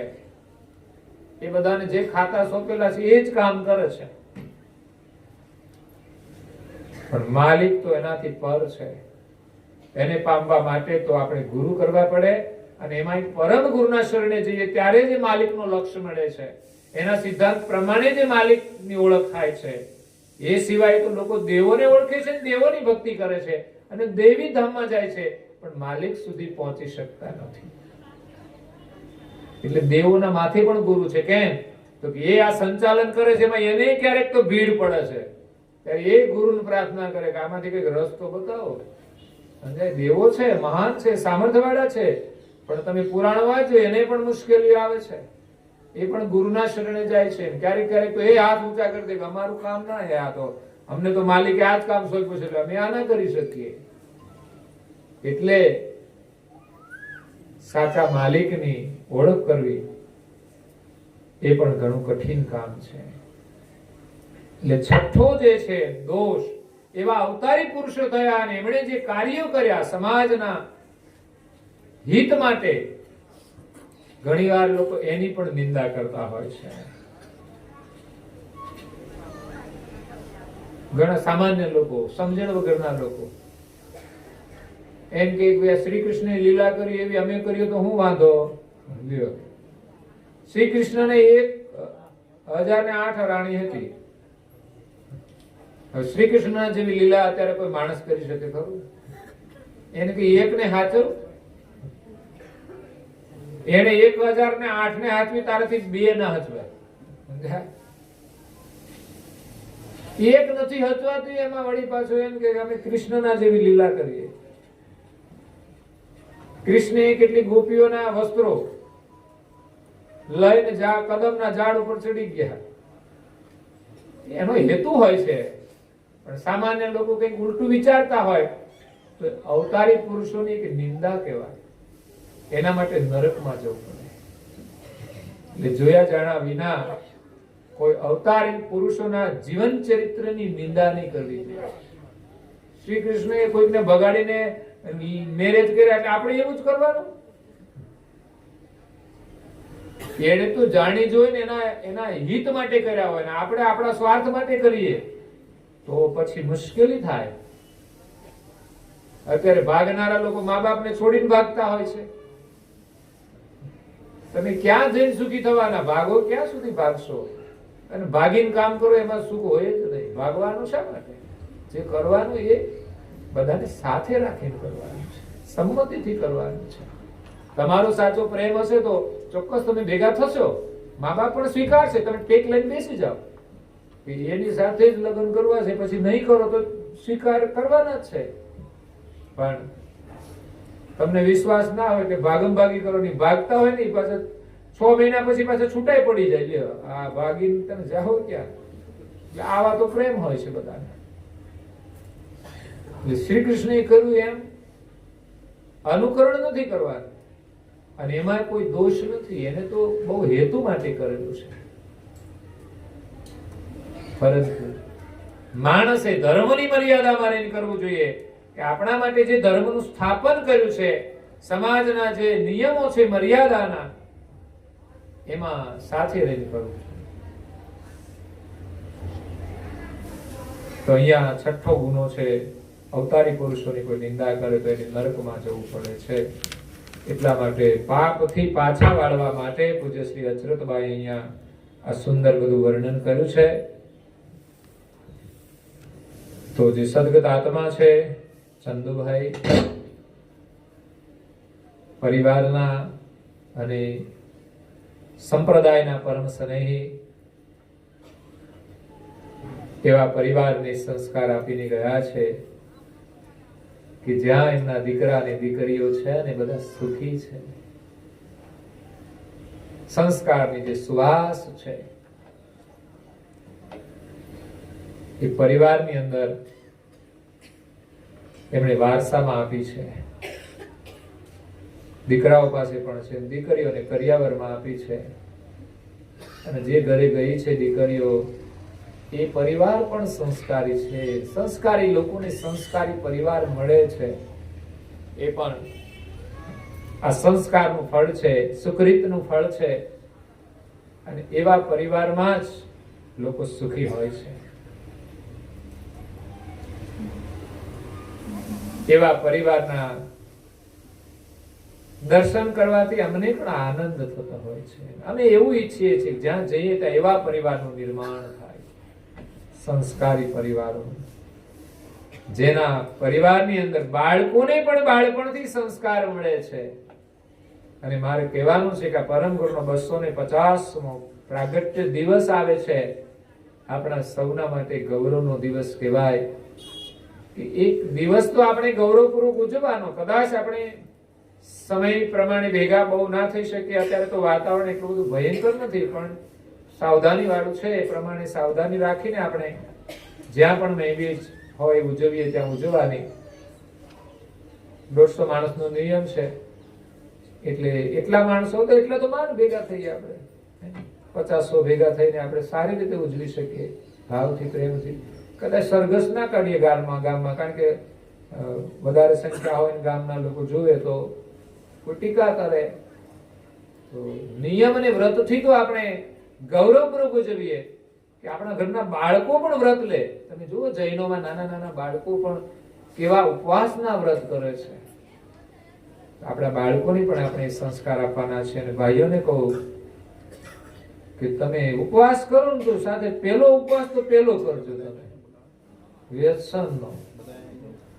અને આ વર્ષ તો એવું છે કે 1 વર્ષ માટે તમે સંકલ્પ કરો છોડવાનો, પછી તમારે જેમ કરવું એમ, પછી સારું લાગે એમ કરજો, સારું લાગે એમ. પાછું જેમ કરો છો એમ નહીં, પણ સારું લાગે એમ કરજો. એટલે 1 વર્ષ માટે આપણે બધા આ ઉજવણી કરવાની. 250 આખું વર્ષ ઉજવવાનું. અને ગૌરવપૂર્વક ઉજવણી કરીને આપણે પરમ ગુરુના આશીર્વાદ લેવાના છે આખા પરિવારને. કે વડીલો છે એ પણ આશીર્વાદ મેળવે, યુવાનો પણ આશીર્વાદ મેળવે, અને ભાવિ પેઢી છે એને પણ આ સંસ્કાર મળે. એમાં પણ એક ગૌરવ આવી જાય. 1 વર્ષ માટે ગૌરવપૂર્વક કરેલી પ્રવૃત્તિ આપણને જીવનભર ધર્મનું પાલન કરવાનું ગૌરવ આપે છે, આપણી ગતિમાં વેગ આપે છે. એટલે સવારે વહેલા ઉઠવાના નિયમથી ઘરમાં કોઈ વ્યક્તિ સૂર્યોદય પછી ઊંઘવી ના જોઈએ. 1 વર્ષ માટે આ નિયમ. દરેક વ્યક્તિએ પરમ ગુરુની નાઈ ધોઈને પૂજા કરવી, આ બીજો નિયમ. પૂજન કર્યા પછી કપાળમાં તિલક કરવું. સવારે પૂજન કરીને અવશ્ય આપણું કપાળ કોરું ના રહેવું જોઈએ. તમે જેને માનતા હોય એનું તિલક કરવું જોઈએ. આ તો કાયમી નિયમ પાડવા જેવા છે. પૂજા વગર આપણે કોઈ કામ ન કરી શકાય, ભોજન ન કરી શકાય. પૂજન કરો, તિલક કરી લો, પછી અમર મંત્ર આપ્યો છે, ઘરમાં બધાએ જપ કરવો જોઈએ. નાના બાળકોને કદાચ મંત્ર ના આવડે તેને કૈવલ્યની માળા કરાવો. 120 જપ વધારે પડતા હોય તો 60 મણિકાની પણ માળા અમે તો બાળકો માટે બનાવી છે, કે બાળકોને થોડું કરવાનું હોય. એટલે બાલ શિબિરની અંદર અમે નાની માળા બનાવી છે. બાળકોએ આટલા જપ કરવા, મંત્રનું ના કરી શકે તો કૈવલ ના કરવા, પણ બાળકોને મંત્ર આવડતા હોય છે. સંસ્કારી પરિવારમાં. અને ઘણા પરિવારમાં અમે જોયું છે મોટાને નથી આવડતું કશું, એ ઢગલા ઢ હોય. આપણે કે મંત્ર તો ભગવાન જાણે, તો પછી તમે શું ધર્મ પાડો છો? ગુરુ કર્યા હોય તો મંત્ર આવડવો જોઈએ તો જ ગુરુ કર્યા કહેવાય. મંત્ર એ જ ગુરુ દીક્ષા છે અને એનાથી કામ થવાનું છે, તો એનો ઉપયોગ કરવો જોઈએ. પણ એ તો આપણે માળિયા મૂકી દઈએ, તિજોરી મૂકી દઈએ. એટલે મંત્ર જપ કરો, 1 વર્ષ માટે મંત્ર લેખન પણ કરો, કૈવલ. અને મંત્ર જપ કર્યા પછી ધ્યાનમાં બેસવાનું, બસ શાંતિથી બેસવાનું છે, એવું કામ ના થાય. મનને જ્યાં જવું હોય ત્યાં જાય, પણ બેસવાનો નિયમ લેવાનો, મંત્ર જપ કરવાનો પ્રયાસ કરો, મન શાંત થઈ જશે. પછી પ્રાર્થના કરો, ઉપાસના, પાઠ. આખી ઉપાસનાનો સમય ન મળે કે તમે બિલકુલ ન કરતા હો તો થોડી શરૂઆત કરો આ વર્ષે. મંગલા શણગારની કરતા સુધી પછી જય વિધિ આવે તો જય વિધિ પણ આપણે રોજ બોલવી જોઈએ, સવાર સાંજ. અને આપણે આવડવી જોઈએ, એમાં સંકોચ અને શરમ હોવી જ ના જોઈએ. રોજે આપણે સવારમાં મંદિર આગળ બેસીને જય વિધિ તો બોલવી જ જોઈએ અને પછી પગે લાગવું જોઈએ. તો ઉપાસના કરીએ તો એના ક્રમની અંદર, ધ્યાનમાં બેસીએ તો ઉઠીએ ત્યારે જય બોલવાની, પૂજન કરીએ ત્યારે પણ સ્તુતિ એકાદ બોલવી જોઈએ. બોલતા બોલતા તમારે પૂજન કરવું જોઈએ. આ સંસ્કાર જો પરિવારના બધા જ સભ્યોમાં હોય તો ખરેખર એ પરિવારની અંદર એક સંસ્કારનું નિર્માણ થશે. દરેક વ્યક્તિએ કરવાનું. પછી પરિવારને સમૂહમાં મળીને પણ ક્યારેક કરવું જોઈએ. આગળ પાછળ કોઈ કરે તો વાંધો નથી, પણ અઠવાડિયામાં એકવાર, રવિવાર હોય, જે બીજા કોઈ વારે પરિવાર સાથે મળીને ઉપાસના કરે. આ પરિવારનું નિર્માણ કરવાનું છે. અઠવાડિયામાં એકવાર કે રોજે 15 મિનિટ આપણા ધર્મગ્રંથોનું વાંચન કરીએ. 5-10 ચોપાઈ વાંચીએ, ગુજરાતી વાંચીએ, ચોપાઈ પણ વાંચીએ. આવી પવિત્ર વાણી આપણે બોલીએ અને સાંભળીએ, એ કેટલું પરિવારને લાભ થાય. આ સંસ્કારીકરણ થાય છે. કોઈ માણસ યજ્ઞમાં બેસે ને ત્યારે એના સંસ્કાર મળે, એમ આ રોજ પ્રાર્થના, ઉપાસના, સંસ્કાર કોઈ સાધારણ નથી. જેને આવા સંસ્કારો છે ને એના માટે તો મનુષ્ય જન્મ નક્કી જ છે. જે કપાળમાં તિલક કરશે એના માટે મનુષ્ય જન્મ નક્કી જ છે. અને કોરું રાખ્યું તો પછી તો જેના કપાળ કોરા હોય ને એમાં જવાનું. એટલે ચૂક ન પડવી જોઈએ એક દિવસ માટે પણ. એવું ગૌરવ રાખીને આપણે તિલક કરવું જોઈએ. ગ્રંથોનું વાંચન 15 મિનિટ કરો. બહુ સરળ છે. તમે તમારા સમયનો મૂલ્યાંકન કરજો કે તમે બધા બેઠા છો, 15 મિનિટ તો ક્યાં વાતોમાં જતી રહી ખબર ના પડે. અને 15 મિનિટ તમે કરી લો તો કોઈ તમારું કામ બગડશે નહીં. પરિવારના બધા સભ્યો ફ્રી થઈ જાય પછીની 15 મિનિટ, 9 વાગે, 9:30 જે અનુકૂળ હોય, 15 જ મિનિટ વાંચન કરી અને બધાને છોડી દો. તમને 1 વર્ષમાં કેટલો લાભ મળે છે વિચાર કરજો. પરમ ગુરુનો અમૂલ્ય ઉપદેશ કૈવલ ધામમાંથી છે, અહીં આવીને આપણને આપ્યો છે. અને 15 મિનિટ ખાલી વાંચન કરવાથી બાળકોને ન સમજાય તોય બેસાડો. 15 મિનિટમાં એની કઈ કંટાળો નહીં આવે. તમને નહીં સમજાય તોય 15 મિનિટ જતો તો ખબર નહીં પડે. આવું તો હોસ્પિટલમાં કલાકો કાઢીએ છે, નથી ગમતું તોય નહીં કાઢવા પડતા. અમે તો આમ દુર્દશા જોતા હોઈએ કે આવી પરિસ્થિતિમાં જો સમય નીકળતો હોય તો ભગવાનનું ભજન કરવામાં હું કીડીઓ ચડે છે. 15 મિનિટ લોકો નહીં બેસતા. ઢીચણના દુખાવા થાય ત્યારે બેહી રહેવાનું લાંબા પગ કરીને. એના કરતા સારું શરીર છે ત્યાં સુધી આ લાભ લઈ લેવાનો. ભગવાનને પ્રાર્થના કરી કે અમારું શરીર સારું રહે અને તમારું ભજન કરતા રહીએ. અને સંધ્યા ઉપાસના પાછા રોજ નિયમિત કરીએ, ભેગા થઈને અનુકૂળતા હોય ત્યારે કરીએ. આ સંસ્કારમાં આપણે પરિવારનું નિર્માણ કરવાનું છે. મહી બીજ 1 વર્ષ માટે આપણે એક વ્યક્તિગત નિયમ, તમારે જેટલું કરવું એટલો નિયમ. બીજું પારિવારિક નિયમ કે પરિવારના સભ્યો આપણે કેટલું સપ્તાહમાં કે રોજે ભેગું કામ કરી શકીએ એટલું કરવાનું.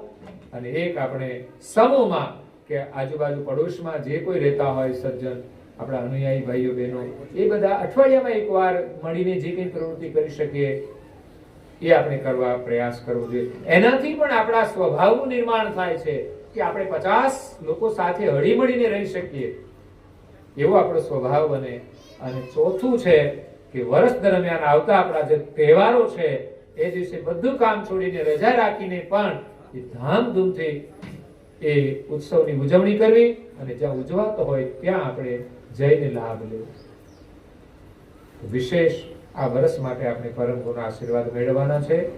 સદગત આત્મા ચંદુભાઈ પરિવારને જે સંસ્કાર આપીને ગયા છે અને આ 250મું વર્ષ આવે છે અને એમની વિદાય થઈ છે, ત્યારે બસ એમના માટે એ જ આશીર્વાદ છે. આજનું પારાયણ એ જ સંદેશ આપે છે કે બધા સંસ્કારી તો છે, પણ હજુ કંઈ કમી હોય પરમ ગુરુના નિયમ પાળવામાં, આ વર્ષ માટે આપણે સંકલ્પ લઈને એક વર્ષ દરમિયાન નિયમનું પાલન કરી બાળકોને પણ કરાવી એક વર્ષ માટે આપણે આશીર્વાદ મેળવવાના છે અને સદગત આત્માને આપણે એ શ્રદ્ધાંજલિ આપવાની છે. આજે દિવ્ય સત્સંગ પારાયણ થયું એ જ સાચી શ્રદ્ધાંજલિ છે. એણે વિદાય લઈને આપણને આશીર્વાદ આપ્યા છે. આજે એ વિદાય થઈ ગયા છે એના પછીના એ આશીર્વાદ છે કે આજે પરમ ગુરુનો જે પ્રસાદ મળ્યો છે એના અંતિમ આશીર્વાદ, અને પછી આપણા તરફથી આપણે એને જે સમર્પિત કરીએ, સેવા કરીએ, એ પુનઃ પરોક્ષ રીતે આપણને આશીર્વાદ આપતા હોય છે.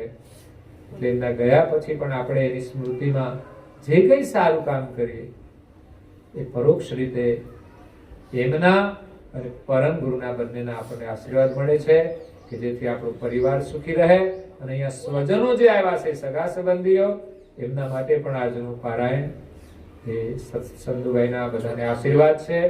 અને તમે બધાએ આ લાભ લઈ અને ખરેખર એક સ્નેહીજન તરીકે અને સાચી શ્રદ્ધાંજલિ આપી છે. આ સાથે અહીંયા મારી વાણીને હું વિરામ આપું છું. અસ્તુ સત્કેવલ સાહેબ. બોલાય જજે. છોકરા બોલાય કેટલી સરસ છે. આવી બધાને આવડવી જોઈએ ઘરમાં. હા બોલ. જય જય જય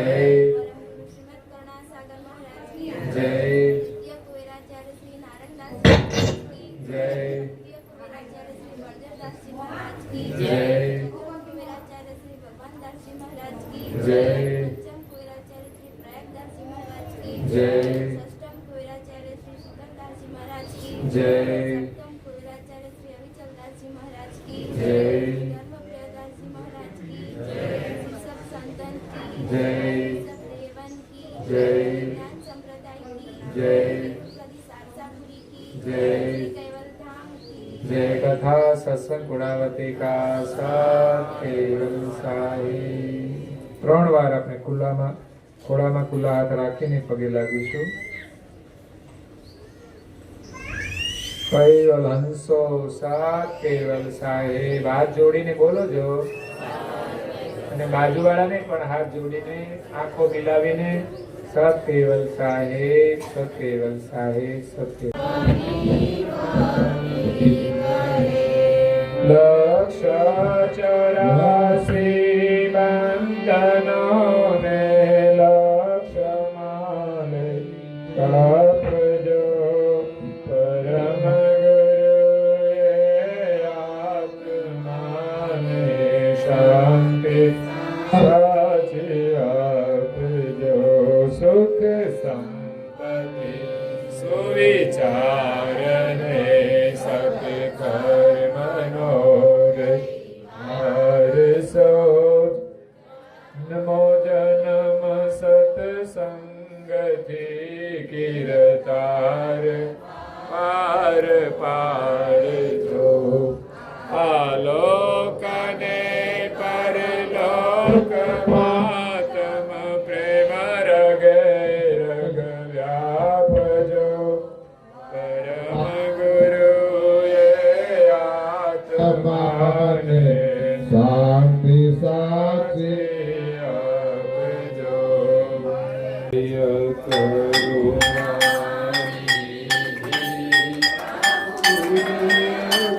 કરુણાનિધિ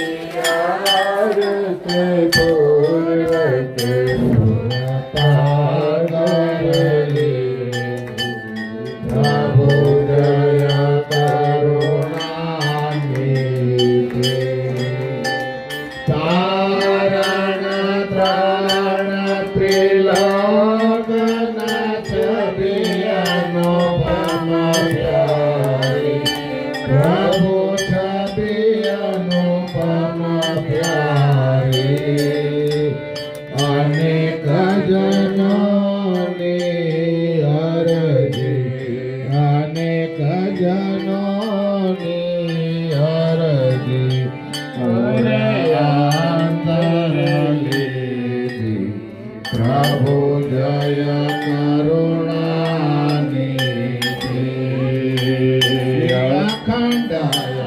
અખંડાયનાદી ભજની જાણ સહી દેવી પ્રભુ જાણ સહી સંશય સગળાની વારી સંશય સગળાની વારી લોકે સુખજી પ્રભુ જય કરુણાની ચરણ શરણનો મહિમા મહામંગલકારી પ્રભુ મહામંગલકારી